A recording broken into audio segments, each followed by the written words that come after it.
Bonjour, je suis Olivia. Dans cette leçon, nous allons réaliser le premier exercice de notre cours qui consiste à créer un diagramme BPMN. Alors, c'est parti.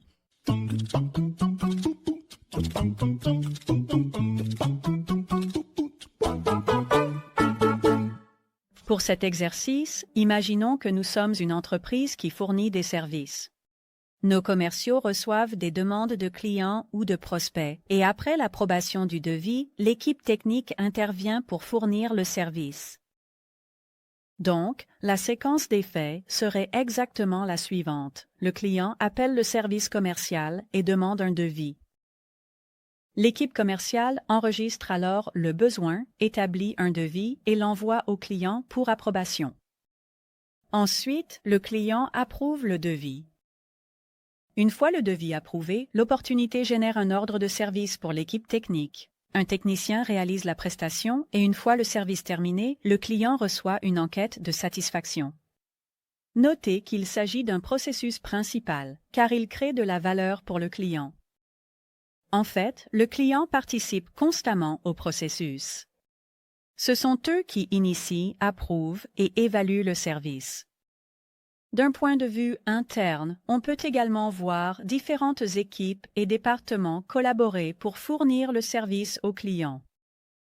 En fin de compte, le processus commence par une demande du client et se termine par la livraison de valeur. Ce type de processus est appelé processus de bout en bout. Passons maintenant à la création du diagramme. Très bien, dans l'éditeur de processus de Cheflow, cliquez sur l'icône « Plus ». Dans la boîte de dialogue du nouveau processus, sélectionnez BPMN. Pour nommer le processus, nous allons utiliser un nom typique de processus de bout en bout. Cliquez pour confirmer. Voici la zone de conception du diagramme. À gauche se trouvent les éléments BPMN que vous pouvez faire glisser dans la zone de dessin. Et le premier élément à insérer est la piscine, pool. Notez le nom du processus sur l'étiquette de la piscine. Dans notre leçon sur les piscines, vous apprendrez la signification de ce nom. Maintenant, dans chaque couloir de la piscine, nous devons définir les responsabilités. Le premier couloir sera les ventes. Pour le renommer, il suffit de cliquer sur le texte et de commencer à taper. Vous pouvez également modifier cela depuis l'onglet des propriétés qui se trouve à droite de l'éditeur. Évitez d'attribuer des noms de personnes spécifiques au couloir. Définissez toujours les responsabilités en fonction d'un rôle au sein de l'organisation, qui peut être une équipe, un poste, un département, etc. Pour le deuxième couloir, j'utiliserai le terme « équipe de prestation de services ». Ajoutez maintenant un événement de début, qui est un élément déterminant comment le processus commence.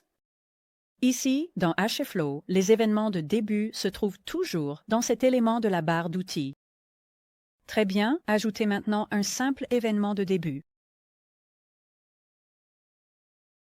Remarquez que l'événement de début n'a pas de déclencheur. Cela signifie que le processus doit être démarré manuellement. Notez également que j'ai ajouté l'événement de début dans le couloir de l'équipe des ventes. Cela signifie que, dans cette version, l'équipe des ventes sera responsable de l'initiation du processus, probablement lorsqu'elle recevra un appel. Lors de la nomination de l'événement, il convient de suivre une bonne pratique qui consiste à utiliser un nom et un verbe au passé. Dans ce cas, client appelé. Gardez à l'esprit qu'il s'agit d'une version initiale simplifiée du processus. Par la suite, nous ajouterons la participation du client via le portail de relations. Après l'événement de début, nous devons inclure la première tâche du processus, qui, dans ce cas, sera de préparer le devis. Pour cela, il suffit de sélectionner l'événement et de faire glisser l'icône de tâche. Remarquez que la tâche est déjà reliée à l'événement de début par un flux de séquences. Lors de l'étiquetage de la tâche, nous allons également appliquer une bonne pratique. Dans ce cas, il est conseillé d'utiliser un verbe suivi d'un nom. Autrement dit, créer un devis. Si vous avez besoin d'ajouter plus d'informations, utilisez le champ de documentation qui se trouve ici dans l'onglet « Propriétés ». Voici la boîte de dialogue de documentation. Notez qu'il est possible de formater le texte, d'inclure des liens et même des vidéos. Si vous êtes un utilisateur du portail Cheffelo où le processus est publié, vous pourrez voir la documentation avec toutes les fonctionnalités multimédia que vous saisissez ici. Ajoutez ensuite la tâche d'envoi de devis. Une autre bonne pratique concerne la disposition du diagramme. Idéalement, nous devrions toujours placer les éléments de gauche à droite. Cela permet de visualiser la séquence des tâches sous forme de chronologie. Après l'approbation du client, nous devons insérer une déviation dans le diagramme. À ce stade, le client peut refuser le devis. Si c'est le cas, le processus sera terminé, ou bien il peut accepter le devis et le processus se poursuit vers la zone technique. Pour représenter la déviation, nous allons utiliser cet élément appelé une passerelle.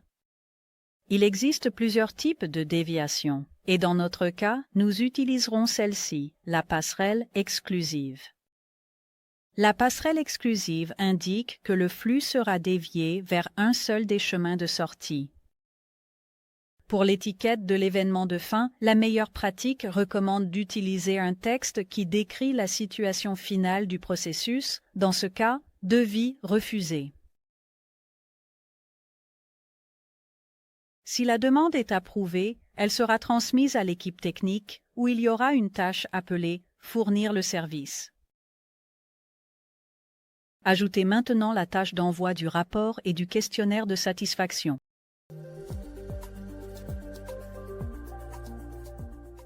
Ensuite, le processus va directement à la fin. Ajoutez un élément avec ce fond rouge et une bordure épaisse, service fourni. Pour la passerelle exclusive, il est recommandé d'indiquer une question sur l'étiquette et sur les flux de sortie, de préciser les réponses à cette question. Pour modifier cette étiquette, il suffit de cliquer sur l'icône ABC et de saisir la nouvelle valeur. Voilà donc notre processus. Dans les prochaines leçons, il évoluera avec l'ajout de nouveaux éléments. Et lorsque nous approcherons de la fin du cours, ce processus servira de thème à notre projet de fin de formation. Merci.